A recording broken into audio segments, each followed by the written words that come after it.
of Education direct the legislature to change the textbook laws.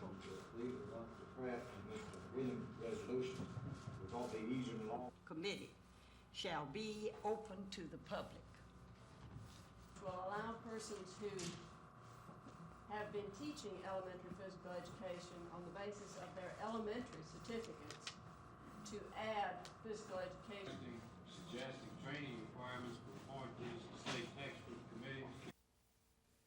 No, I had to go into the very interior because he wanted to build it close to the back line. The back line, all this like built. Gene wanted it. Gene wanted to use the drones. He could go in and he just cross it. It went just fine. And he stayed over there with him, showed him exactly how he wanted it. Less than learning that it's guilt. He used the drones. He could go in and he just cross it. $3 million. We presently have 7 facilities like the Montgomery County facility level. And we spend about half or about 2/3 of our budget doing that. In Tuscaloosa and one up in the Florence Quad City area. This will give us the amount of space can be placed in an adult jail if it has been approved by the Department of Youth Services. Our approval. Again, I'll assure you that I intend to serve in this Senate until November of next year minimum, and I intend to run again for re-election in June of this coming year.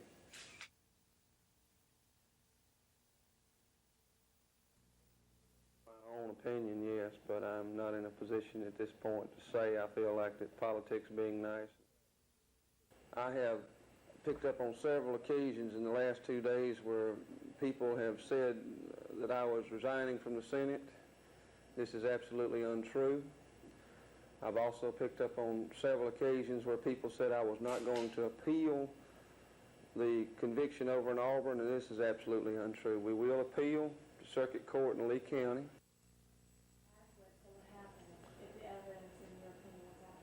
That I'm not in a position to answer. You have been quoted in the papers and stuff saying like you might have been years been our district attorney, an outstanding record of. Realized that it was so important to them, and we were drafting. Also had a good number of people join. A particular person that sits on the bench or any defense lawyer will be to immediately begin to phase out the landfilling of dangerous chemicals in Alabama and to place us among the forefront of all the other states in the United States in our environmental protection laws, like we are in the victims' rights movement, and like we've been in the criminal justice system. Thank you. It's going to take a lot of work between now and take up. I know that Bert Estes, the chairman, that the party has abandoned the people. And, you know, we're all basically good folks, and we believe the political parties abandon the people.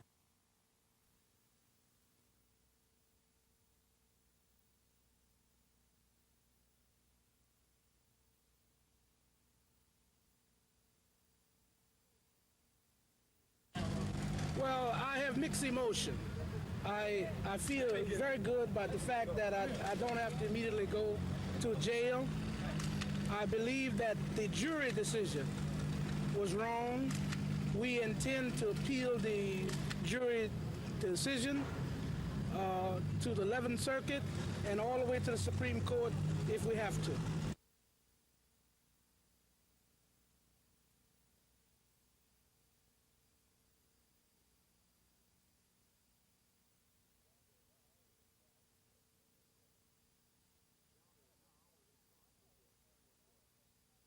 Down there now with this live report. Carrie, what's going on? Bob, it will be sometime tomorrow before we know if those 20 newly elected county officials can take part in the state's retirement system. The Taxpayers Defense Fund tonight asked Montgomery Circuit Judge William Gordon to bar the officials from entering the system. A court decision in October, as you said, keeps all newly elected officials out of the program. But there was an 8-hour lapse between the time when the 20 officials in question took office and when the court order was signed. State retirement officials say less than 12 of those have requested entry to the program. So, Bob, as we said, it will be tomorrow before we know a decision one way or the other from Judge Gordon. Thanks a lot, Carrie Gordon, live at the Montgomery County Courthouse. We'll be back with more. We'll be going back live with another late misdemeanor charge of public lewdness in Auburn on Tuesday. Reporter Chris Grimshaw is at the Capitol live for this report on what Corbett had to say. Chris? Bob, Senator Corbett says that his body is somewhat kaput after several days of excruciating tension following his conviction of public lewdness in that Auburn Municipal Court.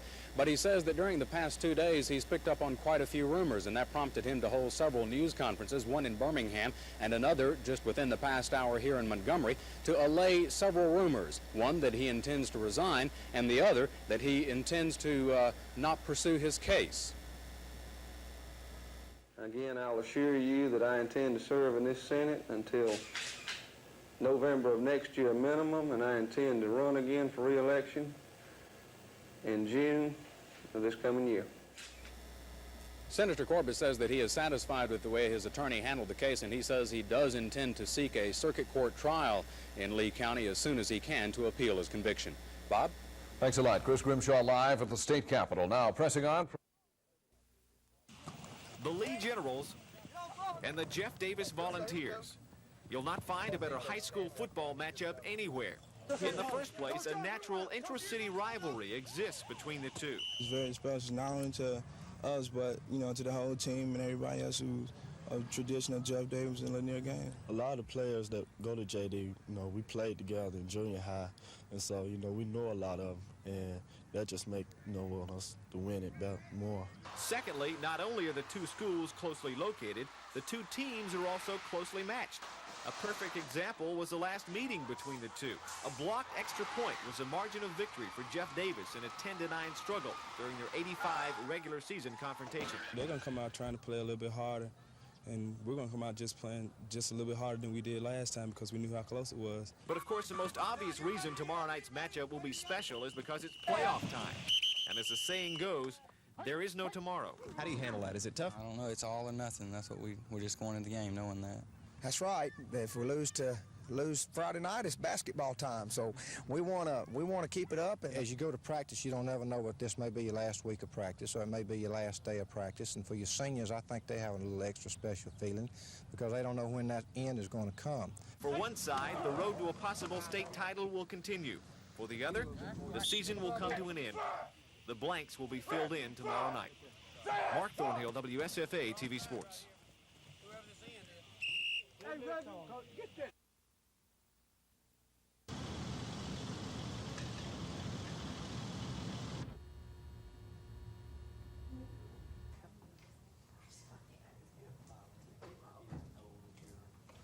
he stayed over there with him, showed him exactly how he wanted it.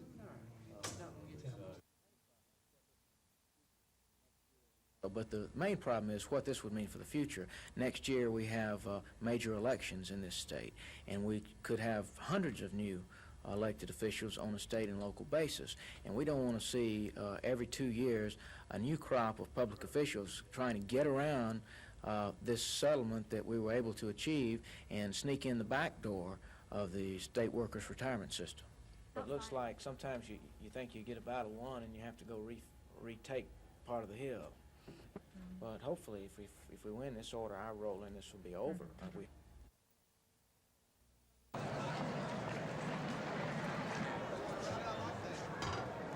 Shrimp salad. That's hot and strong on this side of 42nd Street.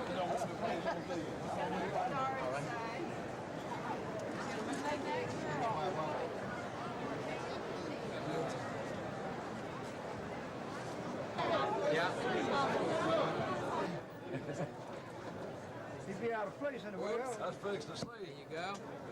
Got a spare hand to put money. You pull a bottle. No, I mean here.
only of inmates in industry work behind the walls of an institution.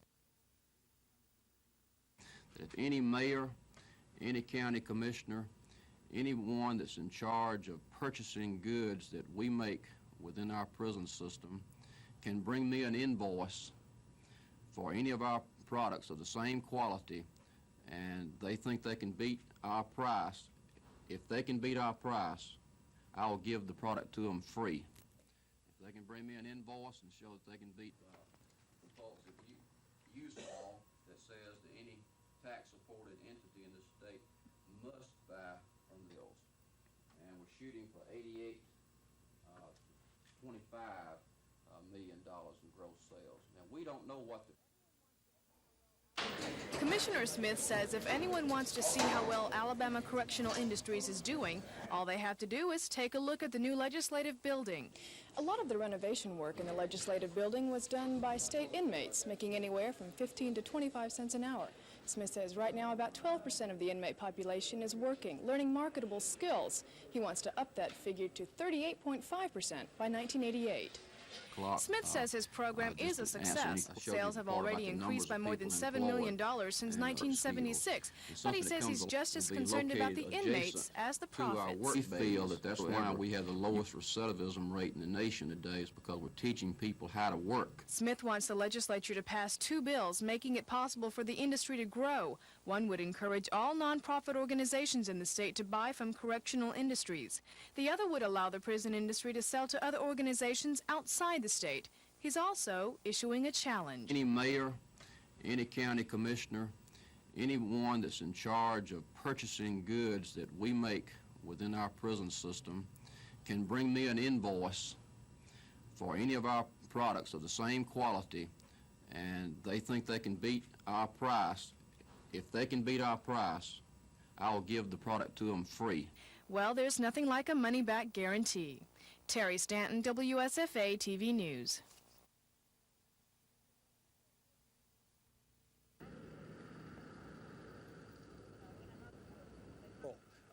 Unfortunately, we only know communism.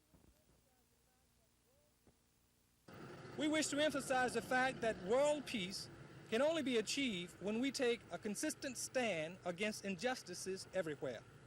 We cannot afford to use oppressed people as bargaining chips for so-called peace. It is our hope and prayer that President Reagan...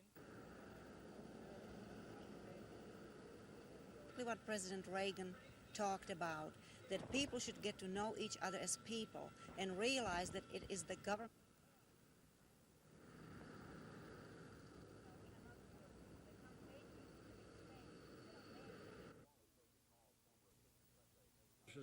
Governor Wallace says he called former Assistant Press Aide Hezekiah Wagstaff when he returned from his industrial trip to the Orient, and he says he apologized for the miscommunications that led to several weeks of infighting between Wagstaff and other administration staff members. But Wallace says it was Wagstaff's more critical version of that telephone conversation that led to his firing. Anybody I hire that comes out publicly and criticizes me, I'll fire them. I fired him, I'll fire the next one does the same thing either. And anyone else that I hire and have the right to hire and then criticize me publicly, I will fire them, he or she. The administration is also hoping to defuse another Orient-related issue, a critical communique from the U.S. Embassy in China to a Department of Commerce office in Birmingham. The U.S. Embassy was upset about a planned briefing during the trip that virtually no one attended. Press Secretary Billy Joe Camp today released that communique and subsequent ones that show that it wasn't the Wallace administration delegation that snubbed the embassy officials, but instead businessmen from Birmingham. Camp says the initial embassy complaint was recently leaked to state Republican Party officials for what he said were obvious political reasons. A month or 2 or 3 months from now, people want to bring this up. I want you to have access and privilege to all of the information that has been transpired there. Chris Grimshaw, WSFA TV News. The Alabama Symphony Orchestra climbed aboard a charter jet in Birmingham in 70-degree weather, took a 3.5-hour flight over the Rockies, and unboarded in 25-degree snow-covered Reno. The orchestra flew in courtesy of the State Bureau of Tourism and Travel and other public service organizations whose business is to bring back bucks to Alabama. I'm Patsy Pouncey from Alabama. I'm your next appointment.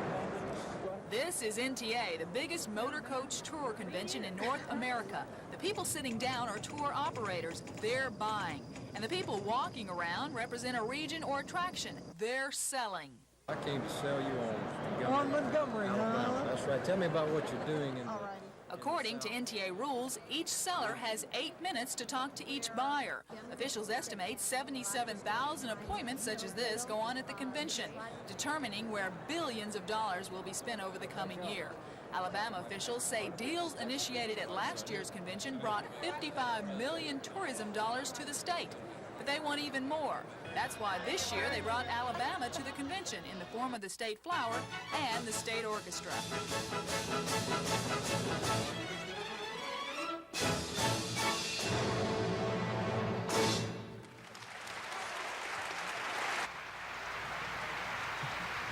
The Alabama delegation flew the symphony here and threw a $100,000 party in hopes of generating millions of tourism dollars for the state. They hope that the people who bus to Reno this year to play the slot machines next year will come south to see what Alabama, the cradle of the Confederacy, has to offer. Lisa Walsh, WSFA TV News.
Boya.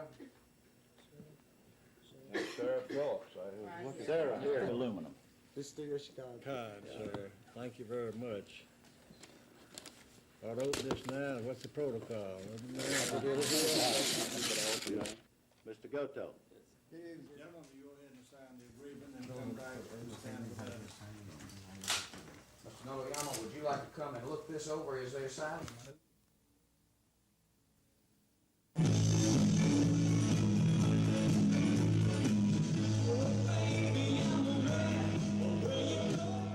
The dancers know showtime is just a few hours away. Every move to the beat had to be perfect. A paying audience deserved the best.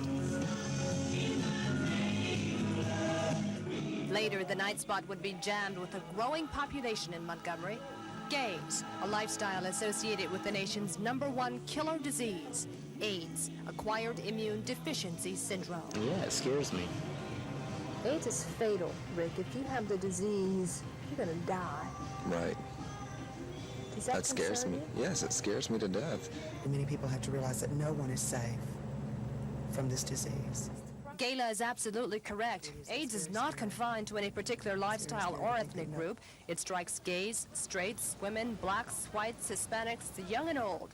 And it's spreading rapidly like an irate tornado, killing everyone in its path with the syndrome.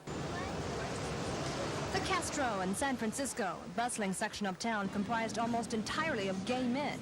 You think urban, like Frisco, and not conservative Montgomery. When you think of AIDS, truth is the contagious culprit HTLV3 antibody for AIDS, discovered 2 years ago, now lives in every state. To date, Alabama has 31 confirmed AIDS cases with a mortality rate of 58%. The epidemic as such is primarily within the high-risk groups within the state of Alabama. The confirmed cases likely will double this year alone. What's also disturbing is that medical experts predict nearly 2 million people will be exposed to the AIDS virus. And of that number, nearly 10% will contract the full-blown syndrome. This is a real problem. This is a problem that is not going away anytime soon. It's going to be a problem that we will have to deal with for the next probably 5 to 10 years on a very serious level. Many in the high-risk group, the homosexual and bisexual men, and intravenous drug users who share contaminated needles, are walking time bombs. There's currently no vaccine for the virus that wipes out the body's natural immunity against diseases. I know of people that have died, but not anybody from around here. Are you going to take him down to the clinic and have him take a physical? Might not be a bad idea. Yeah, that's true. We can't all go into shells and wait for a cure. We've got to go on. Yet scientists don't expect a vaccine before 1990, and then health experts say it'll take several years to stop the spread of AIDS. Kim Davis, WSFA TV News.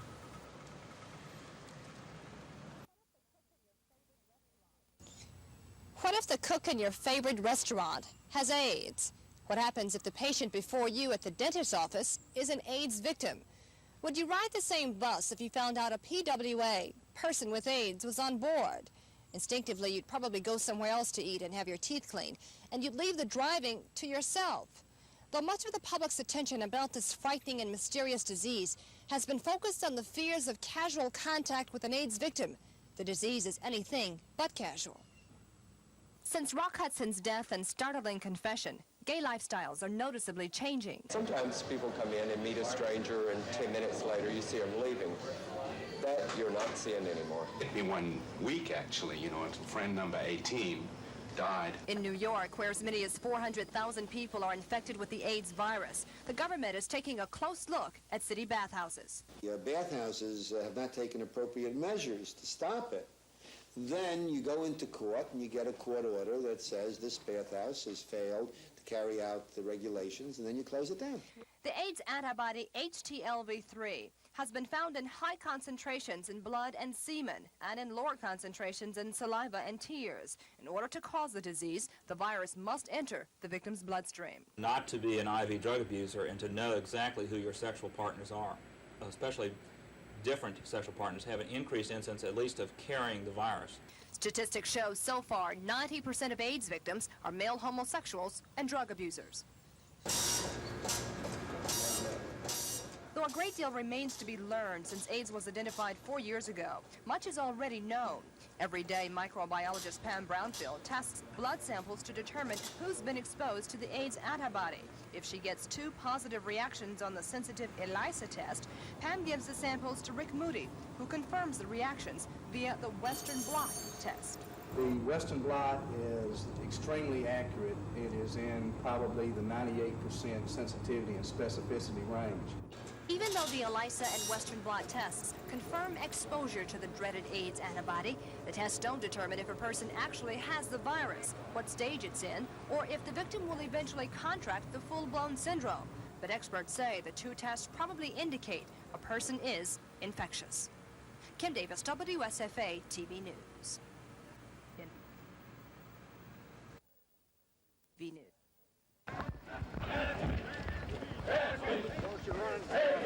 I'll join you, sir. 0630, 39 degrees. Young, virulent men and women participating in PT, physical training. Their Uncle Sam's epitome of compatibility in combat. While the early morning fun run is designed to keep troops in the pipeline physically fit, the Army's new blood test for the AIDS virus is also designed to keep the troops fit and the blood supply safe.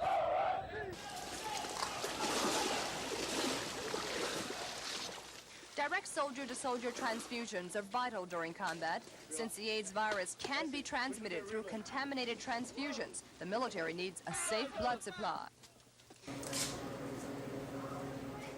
Now, it's Army policy for every enlisted soldier who joined the service after October 1st to be tested for the HTLV-3 antibody for AIDS. If confirmed results show positive viral exposure, the soldier is discharged. The troops have been cooperating with this requirement and have been processing through in a normal, orderly, and efficient manner.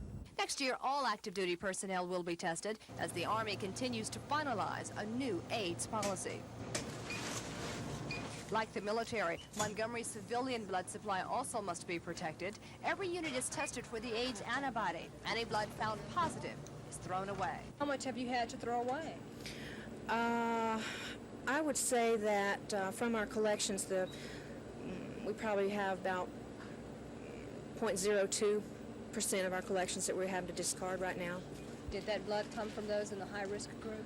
I couldn't say without going back through the donor cards. Something new at the Red Cross, AIDS-related questions on medical history forms and facts about giving blood. Red Cross representatives are feeling public concern about AIDS. Donors want to give blood to themselves. This is a patient who's coming in to have surgery. The doctor requests they have a unit of blood for this patient. The patient will then donate his own pint of blood and let us process it and send it back to the hospital prior to his surgery. And donors find it safe to give. The needles and everything are very sterile. AIDS testing is also being done at alternative healthcare sites across the state, where results are kept confidential. Kim Davis, WSFA TV News.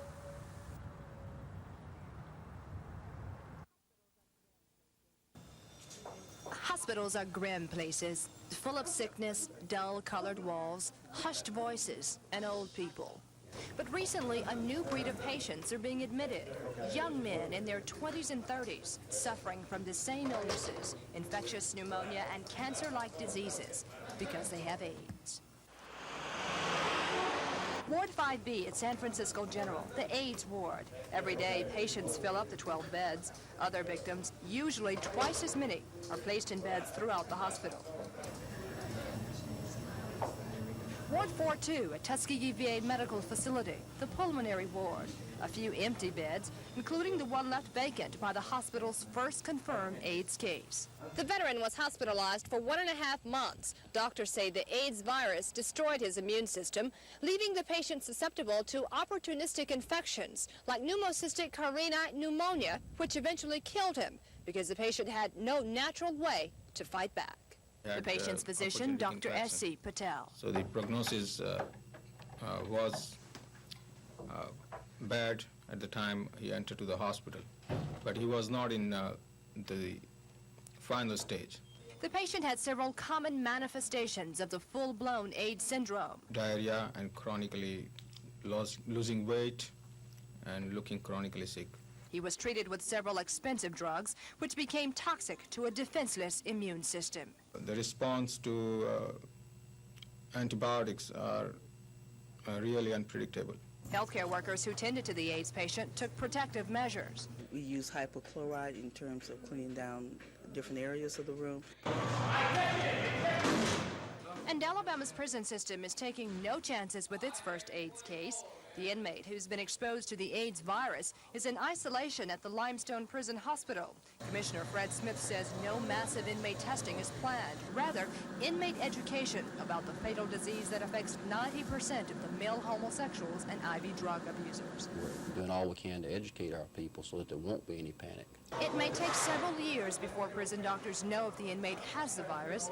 AIDS has an incubation period of several months to 5 or 6 years. Most times the individual doesn't know if he's harboring the virus, which can be innocently passed to others before the symptoms become manifest in the carrier. Kim Davis, WSFA TV News.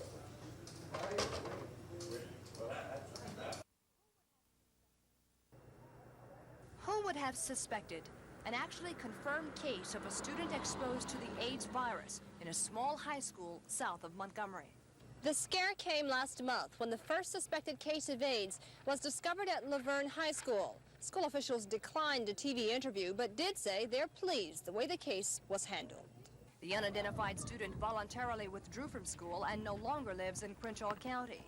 Though AIDS reportedly has not posed an immediate threat in Alabama's public schools, educators are reviewing state law concerning communicable diseases in case a separate AIDS policy is adopted. The statute mandates suspension of a child if a doctor believes a communicable or contagious disease will endanger the student going to school. While educators believe a student with AIDS has a right to an education, he should not attend public schools. But people's rights end when those rights jeopardize other people's rights. So a child with a communicable disease, properly diagnosed, should not be in a public school setting. Our policy, however, would be not to take any chances with it. We would certainly want to protect not only that AIDS individual, but we would want to protect the other individuals that they might have contact with. Before any AIDS policy is adopted, affecting not only students, but teachers, support personnel, daycare, foster care, and adoption agencies, educators will follow health experts' advice and study similar policies of other school systems. And the painful reality of AIDS has forced funeral homes to debate a sensitive issue. Should the body of an AIDS victim be embalmed? One Alabama company emphatically will not, but will provide two service options. We'll place it in a sealed casket. We'll place it in a parlor. We'll have a funeral in our chapel, a church, a graveside without viewing, or we will cremate. The future of AIDS, at best, is grim until a vaccine and cure are found. Perhaps the nation has discovered a new social etiquette. Casual sex is risky, and sharing a needle is suicidal. Kim Davis, WSFA TV News. All of the major institutions training teachers in this state, probably such things as the career ladder and other things that are being looked at professionally, and I hope we're taking some steps toward that end. 2% of those who start teaching 5 and 6 years later, 99.9% of our graduates who come, what we've got to do in terms of developing holding power. If you think the dropout rate for students are high, it's nothing in comparison to the dropout rates of teachers.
The 41-yard field goal.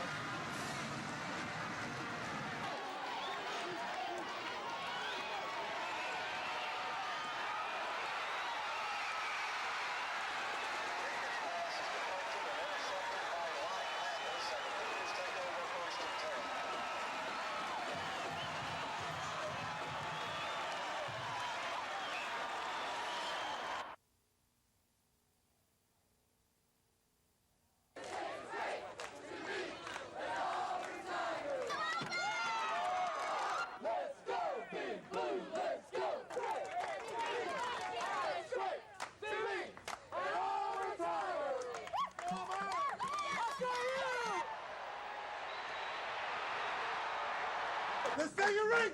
1, 2, 3. War Eagle, fly down the tree.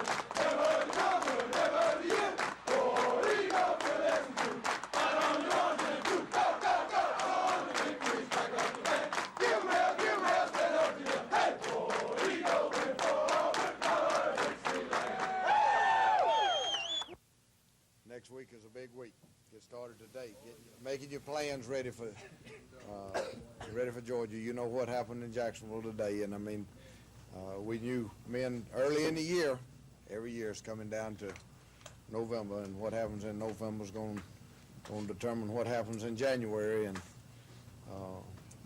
no doubt that, I mean, you played Florida last week, and you saw what Georgia did today. So they've got to have an outstanding football team.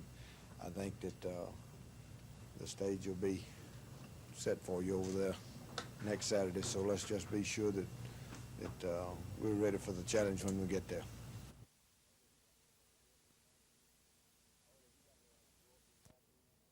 Oh, that we got to go up in Athens and be ready to play ball, because they're going to come out ready to play. You're going to have a shiner this week, aren't you? Just a little one. How about Georgia today, beating Florida like that? Would you believe it? I was kind of surprised myself, but, you know, What does that make next week? We got to buckle down and go after them. I'm glad they beat them, because it hurt, you know, losing to them last week, and I'm glad they beat them. And so with us going in there with a win, they're coming off a big win, it's going to be a good game. Kind of gives you another chance, doesn't it? Yeah. We got a lot of guys going home. It's a lot of fun to go to Georgia Tech and play, but I think this is the real place that we like to go play. I really couldn't believe that. I figured Florida had the best team in the nation, but Georgia, you know, did what they had to do. What does that do for Auburn now, you think? We got to have a great week of practice this week. Well, I love to go back over there. You know, I know a bunch of people from Georgia, and all, you know, me being from Georgia.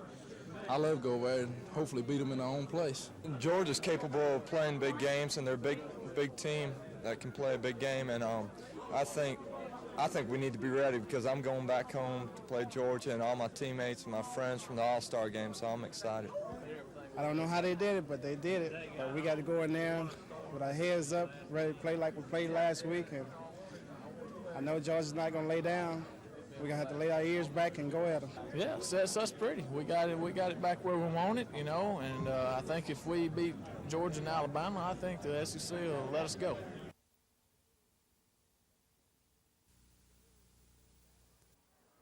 The series began back in 1892, and Auburn and Georgia have been playing each other ever since. This upset win by Auburn back in 1942 is just one of the classic confrontations between the two schools. The Auburn-Georgia rivalry is the oldest college football rivalry in the South. That in itself makes the Auburn-Georgia game a special event every year. But for several members of the Auburn team, there's another reason why this game's special. The reason? They grew up in the state of Georgia, but when it came time to go to college, they decided to leave their home state and become Tigers at Auburn. It don't mean a little, it means a lot, because I've got to go back home and see all my friends who have also, you know, all tell me, go to Georgia, and stuff like that. And everybody's a Bulldog fan, and just to be able to go back home and hold my head high, it means a lot. This game means more to me than the Georgia Tech game we played earlier. I think this game here means so much that it's more of I have to live with those guys when I go home, because I know a lot of them that play on the team, and also a couple of people around my community are big Georgia fans. Yeah, it does mean a little extra, being from Georgia and growing up in pretty much a Georgia town. You hear a lot about Georgia the whole time you're growing up, and every time you go back home, you hear things about Georgia, and especially if they beat Auburn, you hear a little more about it. And so it does mean something special. You really want to beat them bad, so you don't have to live with that all year. And it helps a little bit when you go home that you know you can talk about Auburn a little more, I guess. So it does mean something special. I know a lot of the Georgia players. I know a lot of graduates in Albany from Albany. They graduated from Georgia. It does mean a lot, because I would hate to have to live with them. You know, always talking about, well, we beat you this year, and we're gonna beat you next year, and we caused y'all not to go to a certain bowl. I don't want to hear that. It means a lot to us, yeah. The same is true for three of Auburn's coaches. Coach Dye, defensive coordinator Frank Orgel, and secondary coach Steve Dennis all hail from the state of Georgia and play for the Bulldogs. And on the other side, Georgia head coach Vince Dooley is a native of Mobile and played and coached at Auburn. So for 22 Auburn players and coaches on both sides, this game really hits home. And the bragging rights for a year are on the line this Saturday. From the athletic department, Mike Hubbard for Auburn Tiger football.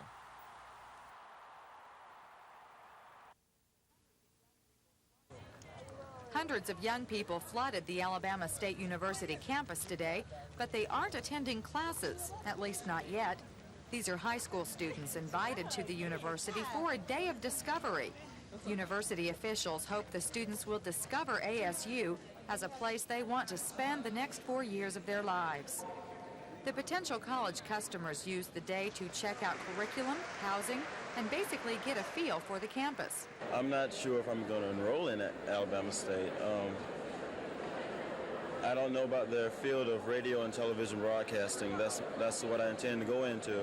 I don't know if they offer a major in it, but if they do, I would look into it. So recruiting students is nothing new. A high school senior today may hear from 200 different colleges before he or she makes a commitment. Recruiters say ASU has a long tradition of quality education, but when it comes to recruiting, ASU is trying to break away from another tradition, being known as a black-only university. We let it be known to all of our counselors in the state that Alabama State University is open for all students, not just black students, but for white students. And we hope to see an increase in the minority student enrollment, and in this case, the white student enrollment for next year. But ASU is not alone in its recruiting of high school students. Huntingdon College also rolled out the red carpet today, welcoming students with a taste of university life. The Methodist College invited parents and students for the day. Huntingdon recruiters say their biggest selling point is the school's size, and a smaller university with more individual attention definitely appeals to students. I don't like big colleges. I don't like being big places, and they have something like 700 and some odd students enrolled last year, and most of those commute 300 and some odd, that live on campus. So I think it's great. Small college, you get to know everybody, know what's going on. The intimacy of a smaller private school usually means higher tuition than a state school. Huntingdon officials say getting help should be no problem. We think that federal aid programs, our own scholarship programs are very strong, that those students who do need the financial assistance are going to be able to afford Huntingdon. We're very proud of the fact that we work very closely with families in trying to meet their need. And the number one question on the minds of most students today is, how am I going to pay for this education? 80% of the students at both schools will be receiving some kind of financial aid. So when you ask potential college students what they're looking for in higher education, for many of them it comes down to the bottom line. Carrie Gordon, WSFA TV News.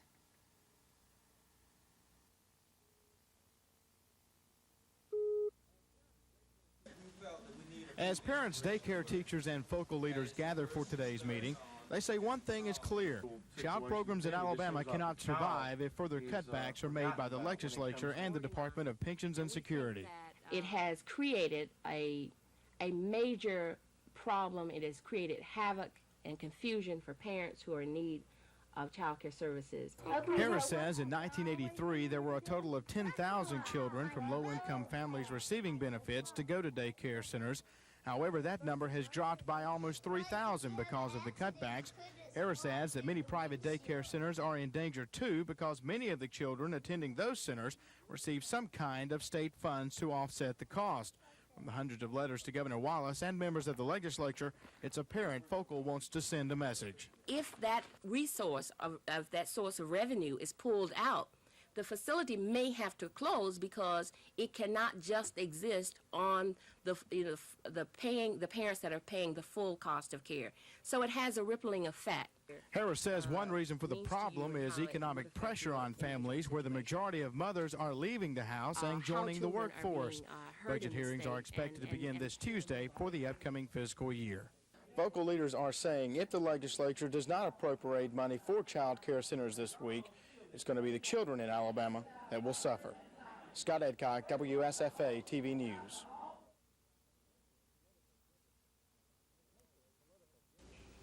When you mention political geniuses in Alabama, nearly always the first name mentioned is George Wallace, and that's understandable. He's been elected governor 4 times. Two-time Governor Jim Folsom might also be mentioned, and properly so.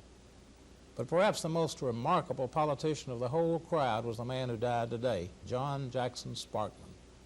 He was a man who never appeared to be in step with his constituency, but one who stuck by his principles when it seemed the politic thing to do was to go along with the crowd. He was a man who always was written off as a dead duck before every election, yet he never tasted defeat in Alabama in his life. In fact, nobody ever came close. In 1948, only 2 years after moving from the House to the Senate, Sparkman was challenged by Governor Folsom's hand-picked candidate, Phil Ham. It's no pun to say that Sparkman made mincemeat out of Ham. Big John, as his friends called him, got 78% of the vote. Later, he abused in a similar manner the likes of Congressman Laurie Battle, Admiral John Crommelin, and Republican whiz kid John Grenier. In 1972, in his last race for the Senate, he won a double-header. He whipped Melba Till Allen and others in the Democratic primary without a runoff, and he came back in the fall to give Republican Red Blunt an unmerciful beating. And he did all this despite being branded throughout much of his career as an ultra-liberal national Democrat who was soft on segregation, indictments that would have ended the career of most men. How did he survive? No senator anywhere did a better job looking after their constituents than did John Sparkman. And his intense loyalty to the National Party allowed him to become one of the most powerful members in the U.S. Senate, one capable of bringing many good things to Alabama, and did he ever. Alabama is indeed a better place because of him.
Anytime you win a ball game, it's good, and you rejoice. But this had a little bit more of a special meaning, especially to our seniors,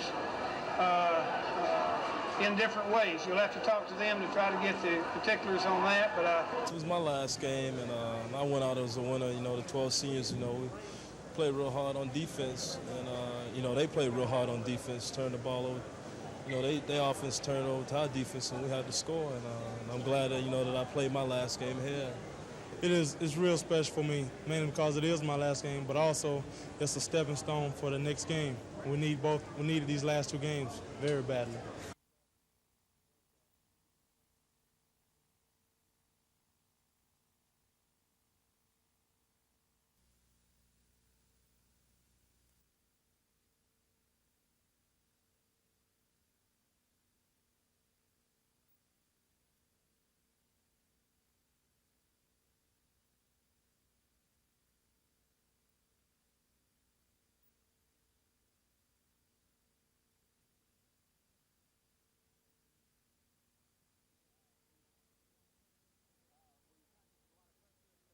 Were you conscious of a lot of pressure, of people talking about you and everything? Did that come through? No. Pressure don't bother me. It's just taking out the criticism. How do you feel you did today? I think I did as well as my offensive line block for me. If they do a great job, the running backs will do a great job. How about Bo, the receiver, today? How you like that? It was a little odd, but we got things worked out as we wanted them to. Well, I never lost confidence in myself. I felt like I can do something to help this football team, and I had the opportunity today, and I'm glad it happened.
Not on the priority list. I know educators complain. Single mother also. I'm employed, but I can see her getting that by the daycare centers being open. I was cut 8 slots. I only have 4. Committee organized, and we think that we have got to see statements that you feel comfortable with sharing about what child care means to you and chance to do things that don't even have anything to do with what they've already been through. So then Susan Bridges, who is child is interested in attending, we are already accepted. We are going to have nurses, doctors, and other oncology specialists on hand around the response has been excellent, both in terms of folks that are interested in serving as volunteers and among potential campers. We've had just a real good turnout at all of our meetings around the state. And almost everyone that has come to our meetings so far has already sent in or given us their registration form that day. So the parents and the children seem to feel like there's a need for this too. We thank y'all for coming. We'll be here as long as y'all are here. If you want to ask us any questions on individual basis, please feel free. And of course, the freshmen today that have been key in making this program such a success. Shelby Sanford.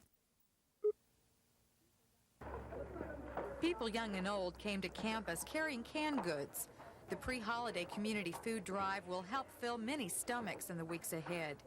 The people came to hear a concert and to say hello to Kim Lunsford. The 24-year-old Troy native was paralyzed from the neck down in a car accident several years ago. Medically, Kim should be dead, but she is very much alive. In a letter, Kim invited Dallas home and praise to sing in her hometown. They came. Great turnout. Well, Dallas Home's named for one thing. He's in top 10 in gospel. He's got the Dove Awards, the gold records, so he draws a crowd. And I think the Lord's hand's on it. He's just here, so he brought the people out. Since Jesus changed my mind. The near-capacity crowd came to hear Dallas Home, who has been spreading the gospel for 20 years. Home says he came to Troy not because Kim is paralyzed, but because of her concern for the Troy community. Whenever I can go to a city where I know that there's that kind of concern, that kind of prayer, I know it's going to be successful, as we saw here today. Just so many lives were touched. And that's what really impressed me about Kim, and that's really the reason we came. Home and Praise perform for free. It doesn't cost a dime to hear one of their concerts. Ushers do collect a free will offering, but band members trust God for their daily bread. About 2 years ago, we started doing the free concerts. We used to sell tickets, and I don't think there's anything wrong with that, but we just came to a point where in prayer and in reevaluating our whole structure, we felt the Lord was saying, you know, make your concerts free. Anybody that can walk through the door should be able to be ministered to. if you'll obey me, I'll meet your needs. So. Dallas Home and Praise moved through each concert by faith. In much the same way, Kim Lunsford lives each day. In Troy, Carrie Gordon, WSFA TV News.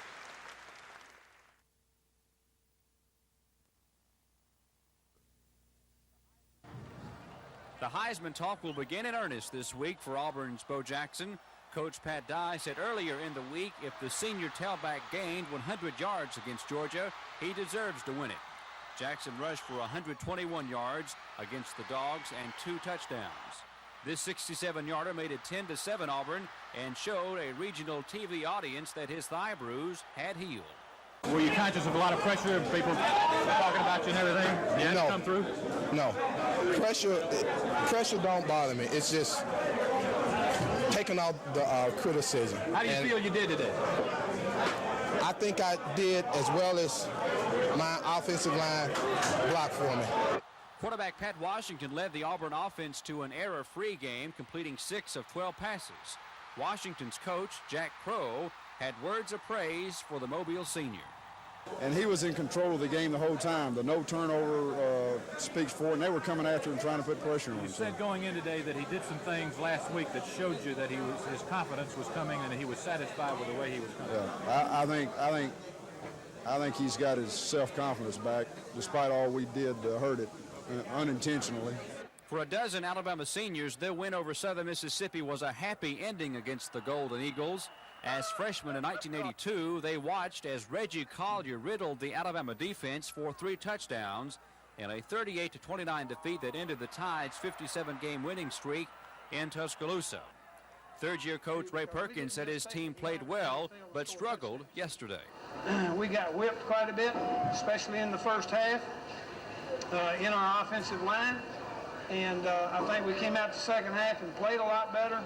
Junior quarterback Mike Shula launched a perfect pass to Al Bell for a 7-0 first quarter lead.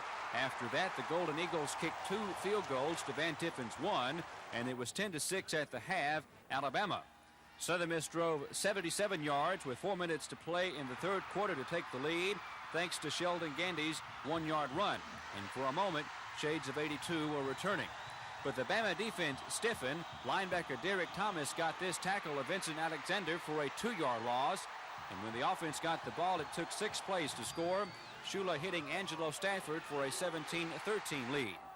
Freshman Gene Jelks ended the scoring with a 4-yard run and a 24-13 Alabama win that for a dozen men in the Crimson and Whites was their last afternoon in Bryant-Denny Stadium. It's real special for me, mainly because it is my last game, but also it's a stepping stone for the next game. We needed these last 2 games very badly. They don't know how to quit.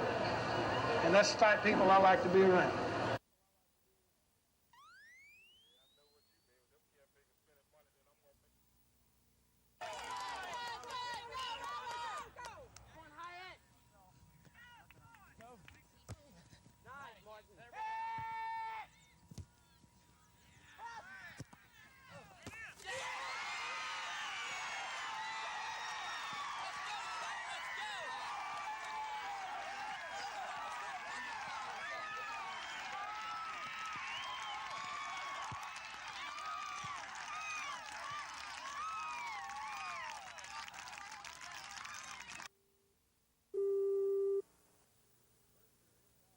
First period, Dallas deep in its own territory. Bear defensive lineman Dan Hampton deflected a Danny White pass. Richard Dent hauled it in for a 1-yard pass interception and returned for a touchdown. The Bears led it 7-0. In the second quarter, the Bear defense got to White. Otis Wilson nailed Danny and sent him to the ground. He could not continue. Gary Hogaboom replaced White. Here in the second period, Hogaboom picked off by Bears defensive back Mike Richardson. Richardson returned it 36 yards for the touchdown, and that made it 17-0 Chicago. Then late in the same quarter, Mike Fuller, starting today for the injured Jim McMahon, dove over from a yard out. That made it 24-0. The Bears went on to shut out the Cowboys 44-0. Chicago becomes the first team this year to clinch its division in this 11th week of the regular season. I'm Jack Gregory, NBC News.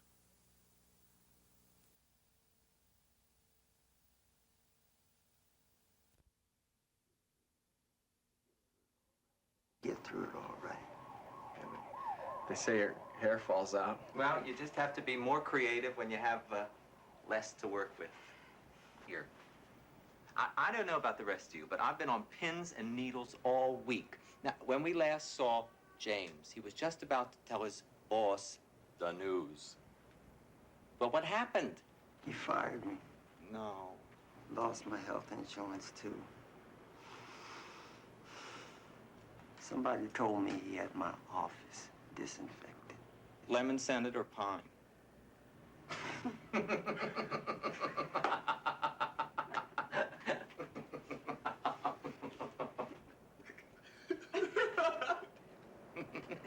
Is that supposed to be funny? Laugh and the world laughs with you. Cry, you bore me to tears. Saw my wife yesterday. How did that go, Phil? Okay. You're not gay? No, I'm not gay. Are you kidding? He's not good looking enough. Shut up, faggot, I'm talking! Phyllis. Okay? Okay, go on, talk. I think I got it from a hooker. I used to do that kind of thing. At first, Linda, that's my wife. She didn't want me to see my kids.